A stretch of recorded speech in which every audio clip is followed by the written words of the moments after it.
លោកឈូបនរឿនអញ្ជើញជាគណៈអធិបតីនៅក្នុងកិច្ចប្រជុំបើកការដ្ឋានសាងសង់អគារសិក្សានិងបន្ទប់ទឹកនៅវិទ្យាល័យផ្គំនេះរសៀលថ្ងៃទី4ខែសីហាឆ្នាំ2026នេះលោកឈូបនរឿនប្រធានមន្ត្រីអប់រំយុវជននិងកីឡាខេត្តបន្ទាយមានជ័យបានអញ្ជើញជាគណៈអធិបតីនៅក្នុងកិច្ចប្រជុំបើកការដ្ឋានសាងសង់អគារសិក្សានិងបន្ទប់ទឹកនៅវិទ្យាល័យផ្គំស្រុកស្វាយជ័យខេត្តបន្ទាយមានជ័យការសាងសង់ហេដ្ឋារចនាសម្ព័ន្ធអប់រំនេះគឺជាការឧបត្ថម្ភរបស់អង្គការសម្រាប់សុបិនកុមារកម្ពុជានៅក្នុងគោលបំណងរួមចំណែកលើកកម្ពស់បរិយាកាសសិក្សានិងបង្កើនសមត្ថភាពហេដ្ឋារចនាសម្ព័ន្ធរបស់វិទ្យាល័យផ្គំដើម្បីឆ្លើយតបទៅនឹងតម្រូវការរបស់សិស្សានុសិស្សនិងគ្រូបង្រៀនគម្រោងសាងសង់រួមមានអគារសិក្សាមួយខ្នងស្មើ5បន្ទប់និងអគារបន្ទប់ទឹកមួយខ្នង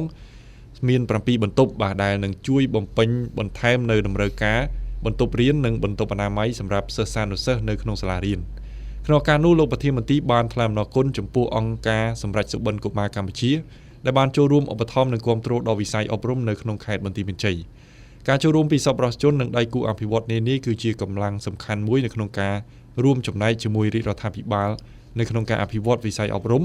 និងបង្កើតបរិយាកាសសិក្សាប្រកបដោយសុវត្ថិភាពអនាម័យសម្រាប់សិស្សានុសិស្សបាទ